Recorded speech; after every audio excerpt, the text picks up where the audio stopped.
online hari ini kita mau pujikan lagu Mari Bersuka.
Adik-adik, untuk melanjutkan ibadah online hari ini, mari kita buka dengan doa. Tuhan, terima kasih untuk berkat-Mu hari ini. Sebentar kami akan mulai ibadah ini dan mendengarkan firman-Mu. Terima kasih untuk setiap berkat-Mu bagi kami, Tuhan. Kami masih bisa menjalankan ibadah walaupun harus di rumah kami masing-masing karena keadaan yang sekarang ini sedang terjadi. Kiranya Tuhan, Kau berkati ibadah ini dari awal, pertengahan hingga akhir. Engkau berkati agar dapat berjalan dengan baik dan lancar. Terima kasih Yesus, anak-anakmu sudah berdoa dan mengucap syukur. Haleluya, amin. Masih bersuka cita hari ini? Masih. Sebelum kita mendengarkan firman Tuhan adik-adik, kita mau angkat satu pujian lagi, Sungai Sukacitamu. Tepuk tangannya dong. Sungai sukacitamu mengalir dalamku. Oh yes, yes yes yes. Aku sukacitamu melimpah dalamku. Ku bernyanyi dan bersuka.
kita mau angkat satu pujian lagi.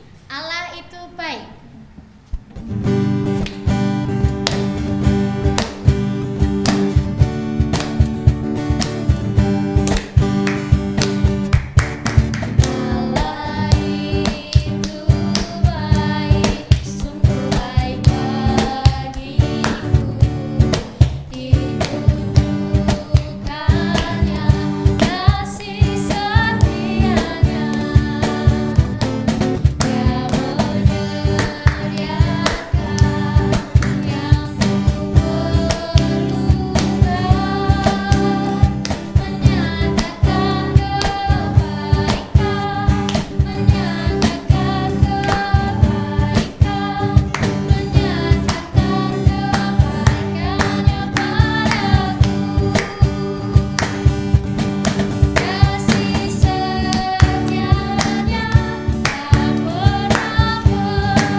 Sebelum kita mendengarkan firman Tuhan, adik-adik, persiapkan dulu untuk Alkitabnya ya. Setelah Alkitabnya disiapkan, kita buka di ayat Keluaran 12, ayatnya yang pertama sampai ke-14. Sudah ketemu semuanya ya? Sebelum kita membaca firman Tuhan, kita mau berdoa terlebih dahulu. Sikap doanya bagaimana adik-adik? Ya, sudah sempurna semuanya? Mari kita berdoa. Tuhan Yesus, terima kasih Tuhan untuk berkat-Mu. Pada saat ini kami boleh berkumpul Tuhan untuk beribadah sekolah minggu dan untuk memuliakan nama-Mu Bapa. Sebentar lagi Tuhan kami ingin mendengarkan firman-Mu. Tuhan berkati setiap hati kami dan pikiran kami untuk kami dapat menerima firman-Mu Tuhan dan melakukannya di dalam setiap kehidupan kami. Kuserahkan semuanya ke dalam tangan kuasa-Mu Tuhan. Di dalam nama Tuhan Yesus kami berdoa dan mengucap syukur. Haleluya. Amin. Sekarang kita baca satu persatu nggak adik-adik? Saya baca gantian sama Mbak Kentri. Saya ayat yang pertama, Mbak Kentri ayat yang kedua, dan begitu seterusnya. Tentang perayaan Paskah. Berfirmanlah Tuhan kepada Musa dan Harun di tanah Mesir. Bulan inilah akan menjadi permulaan segala bulan bagimu. Itu akan menjadi bulan pertama bagimu tiap-tiap tahun. Katakanlah kepada segenap jemaat Israel, pada tanggal 10 bulan ini diambillah oleh masing-masing seekor anak domba, menurut kaum keluarga seekor anak domba untuk tiap-tiap rumah tangga. Tetapi jika rumah tangga itu terlalu kecil jumlahnya untuk mengambil seekor anak domba, maka ia bersama-sama dengan tetangganya yang terdekat ke rumahnya haruslah mengambil seekor menurut jumlah jiwa. Tentang anak domba itu, kamu buatlah perkiraan menurut keperluan tiap-tiap orang. Anak dombamu itu harus jantan, tidak bercela, berumur setahun. Kamu boleh ambil domba atau kambing. Kamu harus mengurungnya sampai hari yang ke-14 bulan ini. Lalu seluruh jemaat Israel yang berkumpul harus menyembelihnya pada waktu senja. Kemudian dari darahnya haruslah diambil sedikit dan dibubuhkan pada kedua tiang pintu dan pada ambang atas pada rumah-rumah di mana orang memakannya. Dagingnya harus dimakan mereka pada malam itu juga. Yang dipanggang mereka harus makan dengan roti yang tidak beragi beserta sayur pahit. Janganlah kamu memakannya mentah atau direbus dalam air, hanya dipanggang di api, lengkap dengan kepalanya dan betisnya dan isi perutnya. Janganlah kamu tinggalkan apa-apa dari daging itu sampai pagi. Apa yang tinggal sampai pagi kamu bakarlah habis dengan api. Dan beginilah kamu memakannya, pinggangmu berikat, kasut pada kakimu dan tongkat di tanganmu. Buru-burulah kamu memakannya, itulah Paskah bagi Tuhan. Sebab pada malam ini aku akan menjalani tanah Mesir, dan semua anak sulung dari anak manusia sampai anak binatang akan kubunuh. Dan kepada semua allah di Mesir akan kujatuhkan darah itu menjadi tanda bagimu pada rumah-rumah di mana kamu tinggal. Apabila aku melihat darah itu, maka aku akan lewat daripada kamu. Jadi tidak akan ada tulah kemusnahan di tengah-tengah kamu apabila aku menghukum tanah Mesir. Hari ini akan menjadi hari peringatan bagimu. Kamu harus merayakannya sebagai hari raya bagi Tuhan turun-temurun. Kamu harus merayakannya sebagai ketetapan untuk selamanya. Nah adik-adik, sebelum kita melanjutkan firman Tuhan, Mbak Yan ingin bertanya, siapa yang masih ingat tanggal atau hari kemerdekaan negara Republik Indonesia? Iya, pasti udah tahu semua ya, tanggal 17 Agustus. Nah, kenapa itu bisa disebut hari kemerdekaan Indonesia, adik-adik? Ada yang tahu? Karena di hari itu bangsa Indonesia merasakan yang namanya dijajah ya adik-adik. Dijajah itu nggak enak adik-adik. Kita nggak bisa tidur dengan nyaman, kita nggak bisa makan dengan enak, kita juga nggak bisa belajar ya adik-adik, nggak bisa main game kayak sekarang ya. Kalau sekarang kan kita udah merdeka, kita bisa merasakan yang namanya main game di HP. Kita bisa merasakan yang namanya TikTokan ya adik-adik. Juga kita bisa makan enak, kita bisa pergi sama teman-teman kemanapun kita mau ya adik-adik.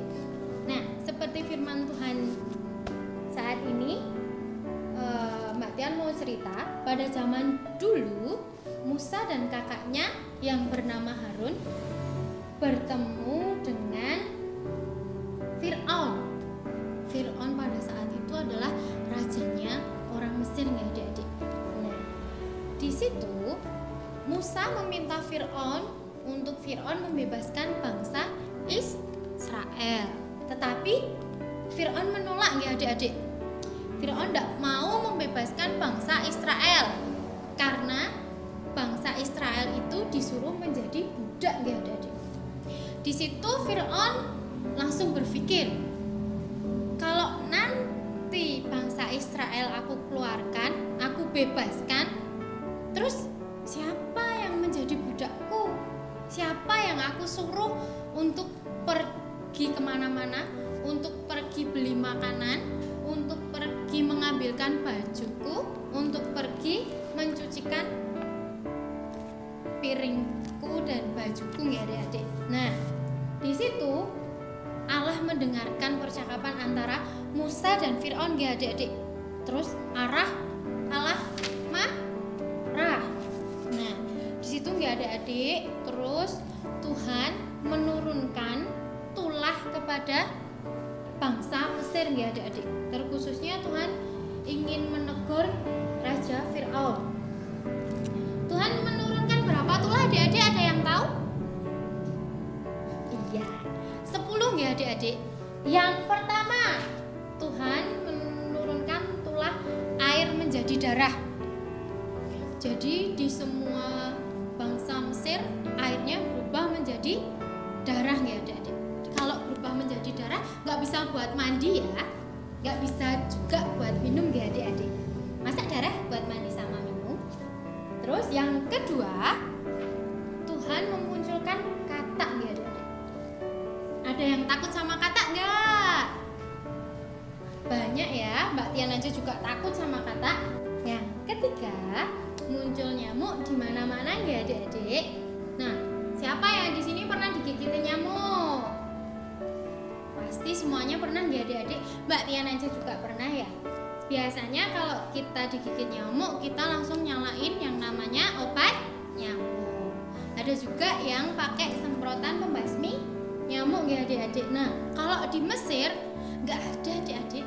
Mau hilangkannya pakai apa? Biasanya belum ada yang namanya obat nyamuk, belum ada yang namanya semprotan serangga ya adik-adik. Nah, terus tulah yang keempat, datang lalat ikat di seluruh negeri ya adik-adik.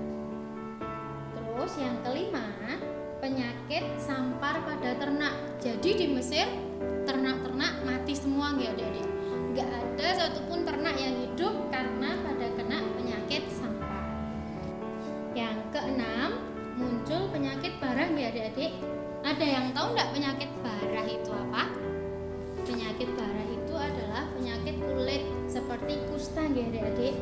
Nah, yang ketujuh, muncul hujan es nggih adik-adik. Kalau biasanya hujan itu turunnya dalam bentuk air, tapi ini bentuknya es nggih adik-adik. Mungkin di sini juga pernah ya hujan es. Nah, yang kedelapan, muncul juga belalang nggih adik-adik. Jadi belalang itu muncul banyak sekali. Yang kesembilan, di Mesir menjadi gelap gulita selama 3 hari nih adik-adik. Jadi nggak ada siang, nggak ada panas, cuma gelap terus nih adik-adik selama 3 hari. Tapi Allah sudah menghukum bangsa Mesir dengan begitu banyak tulah, tetapi Fir'aun masih bersikukuh ya adik-adik. Fir'aun masih kuat untuk menahan bangsa Israel ya adik-adik. Nah, terus yang terakhir, Tuhan mau menurunkan tulahnya yang ke-10 ya adik-adik, yaitu membunuh semua anak sulung di kota Mesir ya adik-adik. Anak sulung itu adalah anak yang pertama ya adik-adik. Nah, di situ tetapi Tuhan memberikan siasat kepada bangsa Israel yang ada di Mesir ya adik-adik. Jika siapa yang percaya kepada Tuhan, dia harus membunuh 1 ekor domba atau kambing ya adik-adik. Setelah dibunuh, darahnya dioleskan pada setiap pintu dan jendela ya adik-adik. Jadi sewaktu Tuhan datang untuk mengambil setiap anak sulung di sana, Tuhan melihat darah di depan pintu dan di depan jendela, Tuhan akan melewatinya. Dan Tuhan juga menyuruh orang Israel untuk memakan daging domba secara bersama-sama ya adik-adik. Nah, tibalah pada suatu malam itu ya adik-adik, dan yang benar-benar percaya kepada Tuhan melakukan firman Tuhan ya adik-adik, menyembelih domba dan mengoleskan darah domba di setiap pintu dan jendela rumah mereka masing-masing adik-adik.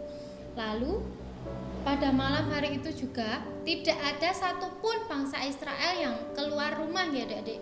Mereka tetap di dalam rumah dan memakan daging domba bersama-sama adik-adik.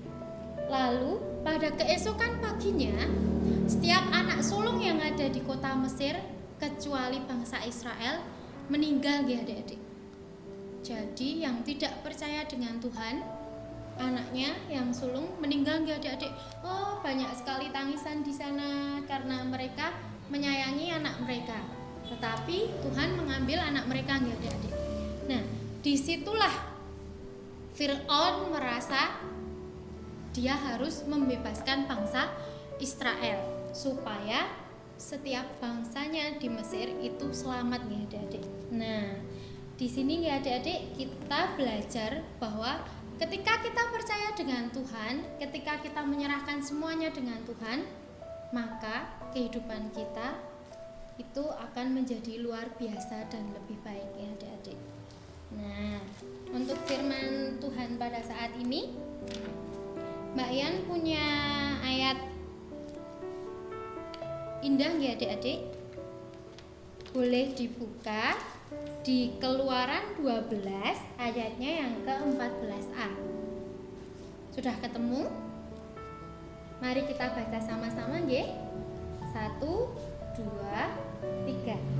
Hari ini akan menjadi hari peringatan bagimu. Kamu harus merayakannya sebagai hari raya bagi Tuhan turun-temurun. Nah, sekian firman Tuhan pada pagi hari ini ya adik-adik. Semoga bisa menjadi berkat di dalam setiap kehidupan adik-adik. Untuk memperkuat iman kita, mari kita pengakuan iman rasuli ya adik-adik. Tangannya. Aku percaya kepada Allah Bapa yang Maha Kuasa, Khalik langit dan bumi, dan kepada Yesus Kristus anaknya yang tunggal Tuhan kita, yang dikandung daripada Roh Kudus, lahir dari anak darah Maria, yang menderita di bawah pemerintahan Pontius Pilatus, disalibkan, mati dan dikuburkan, turun ke dalam kerajaan maut. Pada hari yang ketiga bangkit pula dari antara orang mati, naik ke surga, duduk di sebelah kanan Allah Bapa yang Maha Kuasa, dan akan datang dari sana untuk menghakimi orang yang hidup dan yang mati. Aku percaya kepada Roh Kudus, gereja yang kudus dan am, persekutuan orang kudus, pengampunan dosa, kebangkitan daging, dan hidup yang kekal. Ya, gimana anak-anak yang terkasih di dalam Tuhan? Tadi sudah mendengarkan firman Tuhan, bagaimana ketaatan itu membawa kehidupan. Oleh karena itu kalian juga harus taat kepada Tuhan, taat kepada orang tua, taat kepada guru. Nah, kalau saat ini kalian juga harus taat untuk sering tinggal di rumah, ya harus taat karena pandemi belum selesai. Demikian juga kalau saat ini kalian taat untuk belajar di rumah, ya harus taat untuk belajar di rumah. Ya, oleh karena itu kita akan mengakhiri dengan berdoa dan menerima berkat. Ayo, anak-anak silahkan berdiri dulu. Ya, berdiri. Sudah? Ya, kita akan berdoa. Terima kasih Tuhan, saat ini Engkau telah mengingatkan kami melalui firman yang telah kami dengar dan kami baca. Oleh karena itu, melalui firman itu pula Tuhan, ajari kami untuk selalu taat untuk menurut firman-Mu, menurut sabdamu, dan juga taat kepada orang tua, taat kepada guru, dan taat kepada orang-orang yang mengasihi kami. Oleh karena itu Tuhan, kami boleh bersyukur untuk ibadah saat ini telah selesai, dan biarlah Engkau senantiasa memberkati kami. Dan terimalah berkat Tuhan anak-anak, kasih karunia dan damai sejahtera dari Allah Bapa yang menciptakan, Tuhan Yesus Kristus yang menyelamatkan, dan Roh Kudus yang menyertai, kiranya ada untuk anak-anak semuanya, untuk guru-guru sekolah minggu, dan untuk orang tua kalian, mulai saat ini dan sampai selama-lamanya. Amin. Nah, adik-adik, karena ibadah telah selesai, kita akan akhiri dengan pujian Sakjeki Aku Nderek Gusti.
Sampai jumpa untuk minggu depan.